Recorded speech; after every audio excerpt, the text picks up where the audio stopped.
वह मजाक में कहती है कि उसने सोचा कि वह खुद को हल्का करने के लिए गया था और उसके अदृश्य होने की कितनी उपयोगिता होगी, इस पर विचार करती है।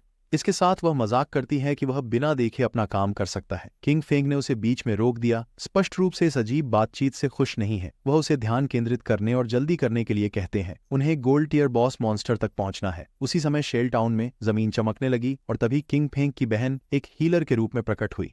उसने जादुई छड़ी देखकर आश्चर्य में अपनी आंखें बड़ी कर लीं। उसने छड़ी उठाई, यह समझते हुए कि सब कुछ असली था, यहाँ तक कि वह चीजों को महसूस भी कर सकती थी। खिलाड़ी का ध्यान उस पर था, यह समझते हुए कि वह भी एक नई आने वाली थी। वह खुश थी क्योंकि उसे छिपा हुआ वर्ग बलिदान मिल गया था। ये सोचते हुए कि यह बहुत शक्तिशाली होना चाहिए, उसने पक्का विश्वास कर लिया कि इस क्लास के साथ वह सॉन्ग फेई का ध्यान आकर्षित कर लेगी। उसे चिंता थी कि सॉन्ग फेई अभी कहाँ है और क्या उसे शुरुआती बिंदुओं का रहस्य पता है। उसकी आंखों में क्रोध के साथ चमक आ गई इस विचार से कि किन फेंक कहाँ गया हो सकता है।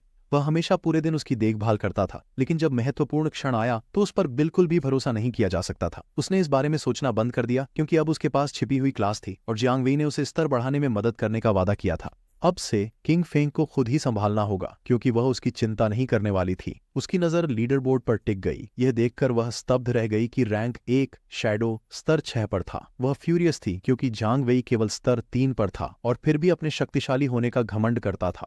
ये समझते हुए कि शैडो ही असली विशेषज्ञ था, उसने सोचा कि अगर वह शैडो के करीब रह सके तो वह झांग वेई से भी तेजी से स्तर बढ़ा सकती है। लेकिन उसके मन में एक सवाल आया, उसे उस विशेषज्ञ को खोजने के लिए कहाँ जाना चाहिए। थोड़ी दूर पर खिलाड़ियों का एक समूह बात कर रहा था। वे चिंतित थे क्योंकि वे शुएंग से संपर्क नहीं कर सके। समूह का उपचारक, यह वांग मेन की टीम थी। वो जानता था कि उनके पास उसका इंतजार करने का समय नहीं था, इसलिए उसने पूछा कि क्या किसी के पास कोई विचार है। उनमें से एक कुछ चिंतित अंदाज में समझाया कि बिना उपचारक के वे दुश्मनों को मार नहीं सकते थे। दूसरे खिलाड़ी ने तर्क दिया कि वे शैडो जैसे विशेषज्ञ नहीं थे जो अकेले ही खेल सकते थे। सुझाव दिया कि किसी और उपचारक को ढूंढा जाए। जब वे समाधान खोजने की कोशिश कर रहे थे, किसी ने उनका अभिवादन किया और जब उन्होंने मुड़कर देखा तो उन्हें किंग फैंग की बहन नजर आई। उसके लिए यह अवसर एकदम सही था। मुस्कुराते हुए उसने पूछा कि क्या उन्हें एक हीलर की आवश्यकता है, यह प्रकट करते हुए कि उसके पास हिडन क्लास लाइफ सैक्रिफाइस है। इस बीच जंगल में किंग फैंग और प्लम एक चट्टान के ऊपर थे जिसके नीचे दलदल था, जहां उन्होंने सुनहरी भूत जहाज को छिपा हुआ देखा। शैडो स्नीक का उपयोग करके किंग फेंग हवा में गायब हो गया, प्लम से छुपने और घात का ध्यान रखने के लिए कहकर, जबकि वह बॉस से निपटने गया। प्लम ने थोड़ा भ्रमित होते हुए सिर हिलाया, लेकिन उसे सावधान रहने के लिए कहा। हमारा लड़का दलदल पर उतरा और एक प्रणाली विंडो दिखाई दी जो सूचित कर रही थी कि घोस्ट शिप के प्रभाव के कारण यह क्षेत्र हिंसक डोमेन बन गया है। जीवन काल में 100 गुना की दर हानि के साथ जल्दी गणना करते हुए किंग फेंग ने महसूस किया कि समय की तुलना में 100 गुना अधिक गति से यहाँ 15 मिनट रहना एक दिन के जीवन काल की खपत के बराबर था। उसके लिए इस प्रकार का हिंसक कालिक क्षेत्र विशेष प्रभाव नहीं डालता था। सिस्टम ने यह पता लगाया कि गोल्डन टियर घोस्ट शिप स्तर 5 का बॉस है और फिर कुछ अप्रत्याशित हुआ। 45 मिनट और 25 सेकंड का टाइमर दिखाई दिया। किंग फेंग को कुछ आश्चर्य हुआ यह देखकर कि इस तरह के विशेष बॉस को हराने के लिए समय सीमा हो सकती है, लेकिन वह सौभाग्यशाली महसूस कर रहे थे क्योंकि अभी भी 45 मिनट बाकी थे। ये उसे मारने के लिए पर्याप्त समय था। इंस्टेंट शैडो स्लैश का उपयोग करते हुए किंग फेंग बिजली की तरह तेजी से चला, बॉस पर शक्तिशाली कट लगाते हुए जो कुल 1500 का नुकसान कर रहा था। जब बॉस यह समझने की कोशिश कर रहा था कि क्या हो रहा है, किंग फेंग ने शैडो स्नीक को निष्क्रिय किया और एक वेनम डार्ट छोड़ा जो जहाज की घंटी को सीधे मारता है, सक्रिय करता है गंभीर हिट और छुपा हमला तोड़ देता है। जबकि जहर लगातार नुकसान कर रहा था, किंग फेंग ने बॉस से खुद को दूर कर लिया। सुनहरे भूत जहाज को चढ़ने के लिए कुछ चुनौतीपूर्ण बिंदु थे। सबसे पहले बहुत से लोग नहीं जानते थे कि इसकी कमजोरी क्या थी और मानते थे कि यह इसका कंकाल शरीर होगा या जहाज, लेकिन वास्तव में कमजोर बिंदु जहाज के सिरे पर स्थित भूत की आग वाली घंटी थी। जब इसकी कमजोरी पर हमला किया गया तो बॉस गुस्सा हो गया और उसने आसपास के पानी को नियंत्रित कर लिया।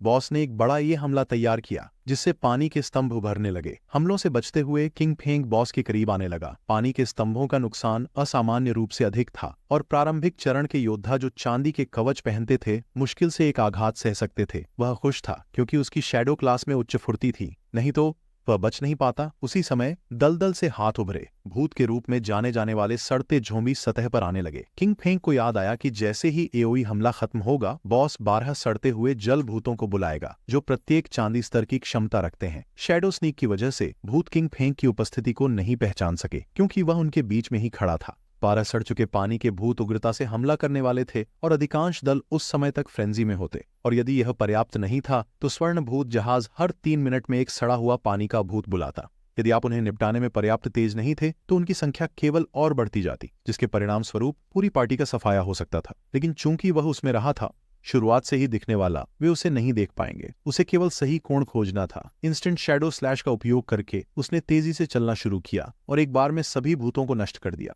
जब हमारा लड़का राक्षसों से निपट रहा था, प्लम्प चट्टान से देख रही थी। वह कांप रही थी और लाल हो गई थी। यह समझ गई थी कि यही रैंक 1 विशेषज्ञ शैडो की ताकत थी। उसके लिए वह बहुत शक्तिशाली था, क्योंकि वह बिना किसी निशान के प्रकट और गायब हो जाता था। पलक झपकते ही उसने बॉस के आधे से ज्यादा स्वास्थ्य को बिना किसी प्रतिक्रिया का मौका दिए ही खत्म कर दिया। लेकिन उसकी हैरानी की बात यह थी कि किंग फेंग ने उससे चैट के जरिए बात की और उसे लिटिल ब्लैक नाम से संबोधित करते हुए खुलासा किया कि वह थोड़ी देर में मरने वाला है। उन्हें चौंकाते हुए आत्मविश्वास भरे भाव के साथ किंग फेंग ने कहा कि चिंता करने की कोई बात नहीं है और उसे केवल उसके पुनर्जीवित होने का इंतजार करना है। प्लम्प घबरा गई, क्योंकि उसने सोचा कि हमारे लड़के का फायदा था, और उसने पूछा कि लिटिल ब्लैक कौन था। शांत होकर किंग फेंग ने पूछा कि क्या वह लिटिल ब्लैक नहीं थी। उसने समझाया कि उसका उपनाम बिग प्लम था और लिटिल ब्लैक नहीं, जो एक कुत्ते का नाम लगता था। किसी ने जोर से जमीन पर पैर पटका। वह वही आदमी था जिसे हमारे लड़के ने पहले मारा था। इस बार वह अपनी पूरी टीम के साथ आया था और लापरवाही के लिए गुस्से में था। अपने सुनहरे दिनों में वह एक के बाद एक महान व्यक्तियों को मारता था, लेकिन अब उसे एक छोटी लड़की द्वारा परेशान किया जा रहा था। उसके आदमियों में से एक दौड़ता हुआ आया और अच्छी खबर दी। उसने लड़की को चट्टान के किनारे पर पाया था, यह बताते हुए कि शैडो का हरामी चट्टान के नीचे अकेले बॉस को चुनौती दे रहा था।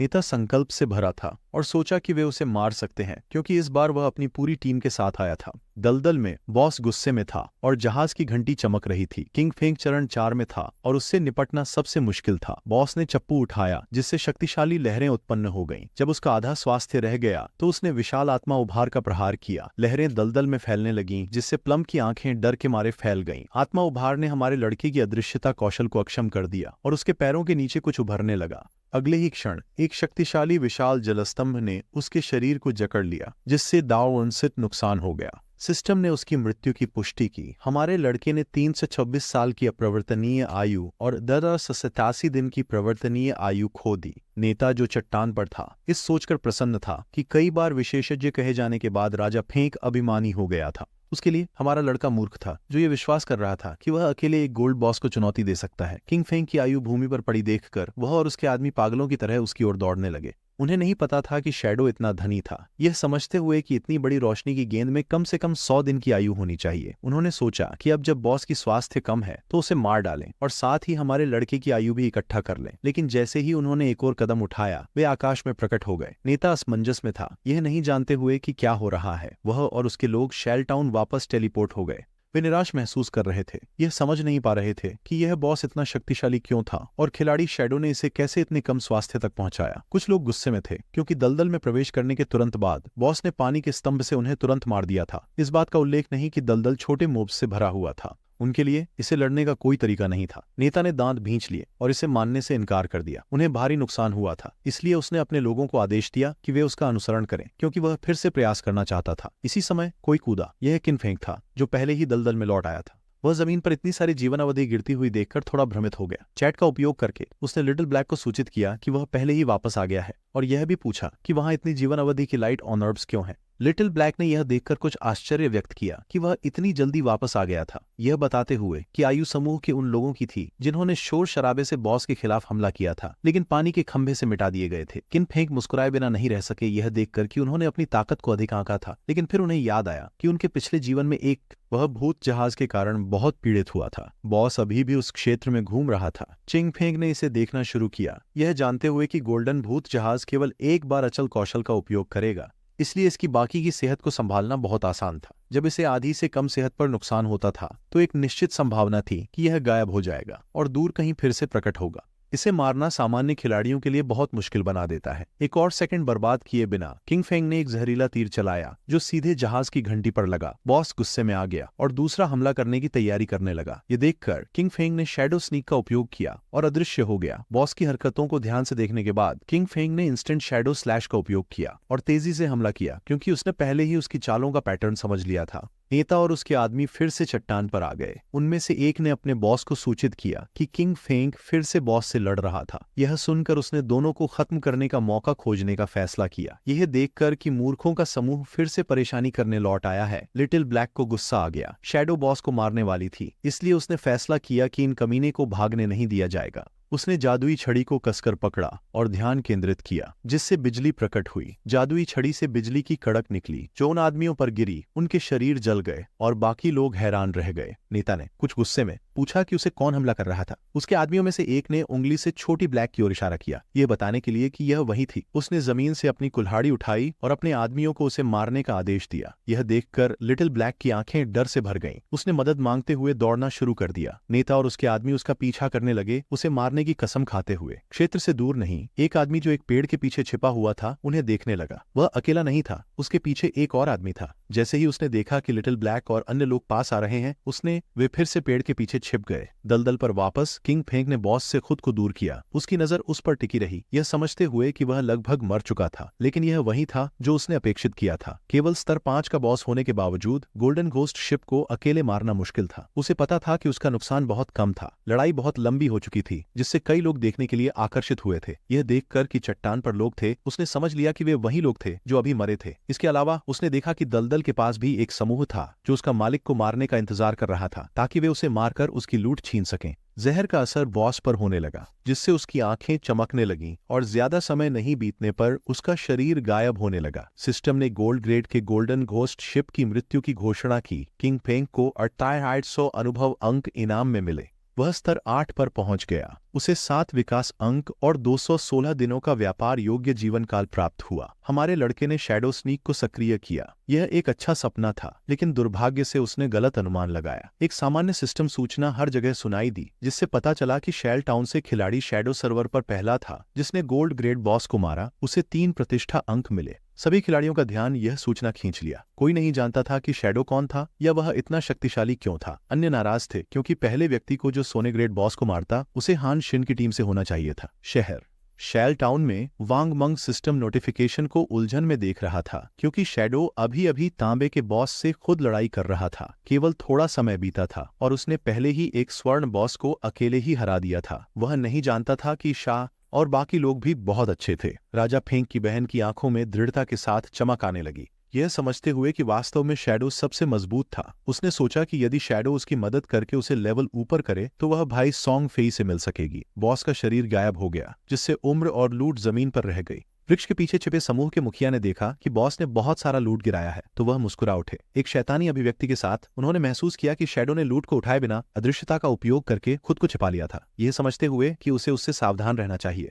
उसने गुआंग को आदेश दिया कि अपनी कला का इस्तेमाल करे और शैडो को ढूंढे। वे किंग फेंग को मारने और सोने के बॉस की लूट को अपने लिए लेने जा रहे थे। गुआंग ने सिर हिलाया, फिर अपना धनुष खींचा, फैंटम हॉर्न ईगल नामक एक कला का इस्तेमाल किया और दलदल की ओर एक बाण छोड़ा जो एक ईगल की प्रेत छवि में बदल गया। ईगल उड़ने लगा और फिर विस्फोट हुआ, जिससे उसके पंख दलदल पर गिरने लगे। किंग फेंग उन्हें ध्यान से देखने लगा। उसे उम्मीद नहीं थी कि यह शिकारी इतनी जल्दी यह अदृश्यता विरोधी क्षमता सीख लेगा। उसके लिए यह कोई आश्चर्य की बात नहीं थी कि वे उसे मारने और उसका माल हथियाने में इतने आत्मविश्वासी थे, लेकिन यह अफसोस की बात थी कि उसकी असैसिन क्लास में अदृश्यता स्तर में अतिरिक्त अंक था। गुआंग का कौशल स्तर 1 था, इसलिए यह उसकी क्षमता को तोड़ नहीं सकता था। आत्मविश्वास से भरे गुआंग ने बॉस की तरफ मुड़कर बताया कि शैडो उन्हें इतनी बड़ी संख्या में देखकर भाग गया होगा। बॉस और उनके आदमी छोटे की तरफ बढ़ने लगे। लूट की रक्षा पहले करने का निर्णय लेते हुए उसने अपने आदमियों से कहा कि वे लापरवाह न हों और किसी भी समय लड़ाई के लिए तैयार रहें। बॉस की लूट की स्वामित्व 5 मिनट की थी। समय समाप्त होने के बाद लूट उनकी होने वाली थी। उनके चेहरों पर गर्व की मुस्कान आई, लेकिन तभी शैडो उभरने लगा, जिससे उनकी आंखें डर से चौड़ी हो गईं। जैसे ही वे प्रतिक्रिया कर सकते थे, उससे पहले ही चिंग फेंग ने बिजली की तरह सभी को गिरा दिया। अब जब माहौल शांत हो गया था, चिंग फेंग का ध्यान लूट पर था, लेकिन तभी उसके मन में एक सवाल आया, लिटिल ब्लैक कहाँ गया था? उन्होंने इसे भूलने और बाद में उसे खोजने का फैसला किया। फिलहाल उनके पास लालची हाथ को अपग्रेड करने के लिए पर्याप्त विकास अंक थे, इसलिए उन्होंने एल प्राप्त करने से पहले कौशल को अपग्रेड करने का निर्णय लिया।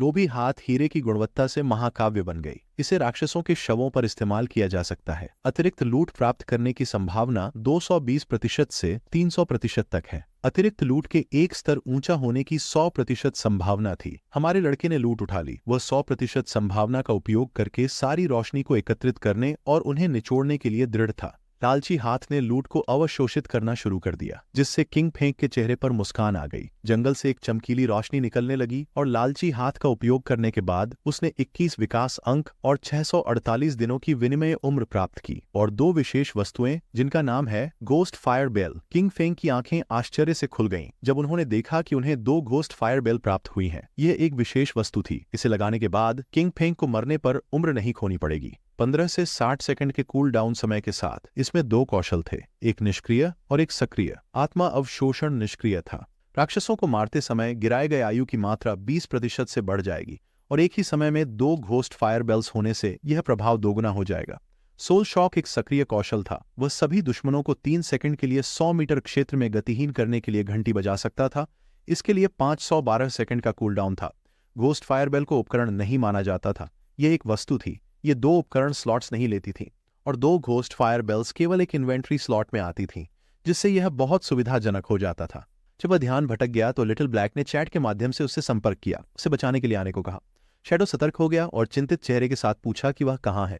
किंग फेंग लिटिल ब्लैक के ठिकाने के बारे में जानने को लेकर कुछ चिंतित थे। उन्होंने वॉइस चैट में सुना कि वह चिल्ला रही थी और उनसे अपने पास न आने की गुहार लगा रही थी। लिटिल ब्लैक बहुत डरी हुई थी क्योंकि नेता और उसके आदमी उसे पहले ही घेर चुके थे। उन्होंने उसकी मजबूत प्रतिरोध क्षमता की तारीफ की, लेकिन बताया कि अब वहां से बचने का कोई रास्ता नहीं है। उसे शांति से उनके पास आने की सलाह दी, वादा करते हुए कि वे उसे इतना अच्छा महसूस कराएंगे कि वह स्वर्ग पहुंच जाएगी। उसने अपनी मुट्ठी भींच ली और जब उसने पीछे देखा तो उसने देखा कि वह खाई के किनारे पर है। इन कमीने को जीतने न देने का दृढ़ संकल्प लेते हुए उसने बिना ज्यादा सोचे समझे खाई से पीछे की ओर छलांग लगा दी, जिससे नेता और बाकी हैरान रह गए। उसका शरीर तेजी से नीचे गिरने लगा जब तक कि वह जोर से जमीन से नहीं टकराया, जिससे उसे भयानक दर्द हुआ और खून का पूल बन गया। उसका शरीर गायब होने लगा और आयु में बदल गया। नेता ने छोटी के ऊपर से झांका और यह देखकर थोड़ा भ्रमित हो गया कि उसने सच में छलांग लगा दी थी, सोचते हुए कि वह काफी दृढ़ थी। लिटिल ब्लैक ने हमारे लड़के को सूचित किया कि उसे अब उसकी बचत करने की जरूरत नहीं है, क्योंकि वह मर चुकी थी और शहर लौट चुकी थी। उसे राहत महसूस हुई क्योंकि यह अच्छी बात थी कि उनकी पार्टी की व्यापार करने योग्य जीवन अवधि सभी कैप्टन वांग मेई के पास थी। किंग फांग ने राहत महसूस की और लिटिल ब्लैक से कहा कि वह वहीं इंतजार करे, क्योंकि वह उसे सामान देने जा रहा था। वह खुश महसूस करती है और हमारे लड़के की मेहनत की तारीफ करती है। उसने क्षेत्र में सभी जीवन काल इकट्ठा किए। इस बार उसके पास एक बड़ा था। उसका व्यापार योग्य जीवन काल 3115 दिनों तक पहुंच गया था और उसके पास 21 उत्क्रांति बिंदु भी थे। उसने निर्णय लिया कि वह पॉइंट्स का उपयोग करके ग्रीडी हैंड को विकसित करेगा। एक सिस्टम विंडो प्रकट हुई जिसमें जानकारी दी गई कि कौशल ग्रीडी हैंड पहले से ही एपिक स्तर पर पहुंच गया है।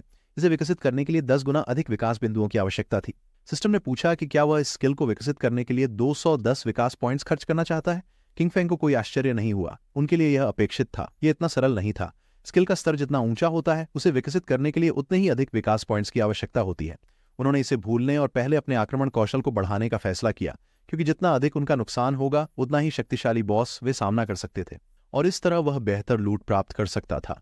उसने ध्यान केंद्रित किया और इंस्टेंट शैडो स्लैश सीधे प्लेटिनम से डायमंड में चला गया। कौशल की हमला सीमा 21 मीटर से बढ़कर 27 मीटर हो गई। अदृश्यता की स्थिति की अवधि 7 सेकंड से बढ़कर 9 हो गई। अब वह सभी दुश्मनों पर रास्ते में 7 वार कर सकता था, बजाय 5 वार के। कुल अवधि 10 सेकंड की थी। वार की लंबाई 3.1 मीटर से बढ़कर 4.1 मीटर हो गई और अब हर वार से 200 की बजाय 300 अतिरिक्त नुकसान होगा। उसने 10 इवोल्यूशन पॉइंट्स इस्तेमाल किए और अब उसके पास केवल 3 पॉइंट्स बचे थे। शुरुआती स्किल बैकस्टैब एनहांसमेंट सामान्य से सोने में चला गया, कांसे और चांदी को छोड़ते हुए। बैकस्टैब का उपयोग करते समय डैमेज 15% की बजाय 30% बढ़ जाएगा। किंग फैंग खुश था क्योंकि इंस्टेंट शैडो स्लैश को 2 बार विकसित करने के बाद उसका डैमेज 2 गुना हो गया था। यहां तक कि अगर वह छुपकर नहीं था और बिना छुपने की स्थिति को भंग किए वह 3000 अंकों की क्षति पहुंचा सकता था, और अगर छुपना भंग होता और पीछे से वार किया जाता तो 7 वारों की कुल क्षति 6000 से 7000 के बीच पहुंच सकती थी।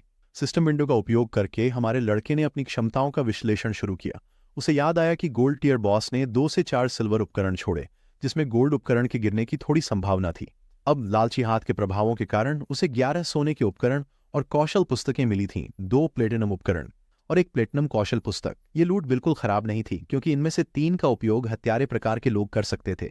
उपकरणों में प्लेटिनम के घोस्ट शिप ड्यूल ब्लेड शामिल थे, जो एक हत्यारे वर्ग का हथियार था, जिससे 136 अंक का नुकसान, 22 अंक की फुर्ती, 24% की हमले की गति मिलती थी और 17 अंक की आर्मर पेनेट्रेशन। इस हथियार का उपयोग करने की आवश्यकता स्तर 5 होना था। इस हथियार का अनोखा प्रभाव यह था कि प्रत्येक सामान्य हमला 2 बार नुकसान पहुंचाता था। किंग फेंग ने दोनों खंजर पहन लिए। प्रभाव बहुत उपयोगी नहीं था क्योंकि मूलतः वह हमेशा अपने कौशल का उपयोग करके नुकसान पहुंचाता था, लेकिन इस हथियार का आधारिक हमला काफी ऊंचा था और इसमें 22 फुर्ती अंक भी थे। हमले की गति भी कौशल का प्रयोग गति बढ़ाने वाली थी, जो रिकवरी समय कम करने वाली थी, इसलिए यह पूरी तरह से बेकार नहीं था। और कवच भेदी गुणों के लिए लाभ भी काफी ऊंचे थे। फिर हमारे लड़के ने सोने स्तर की घोस्ट फायर लेदर आर्मर को 25 शारीरिक रक्षा अंकों के साथ पहन लिया। 50 अंकों की आग तत्व प्रतिरोधक क्षमता, 14 अंकों का क्षति अवरोध, 419 स्वास्थ्य बिंदु प्रदान करते हैं और आवश्यक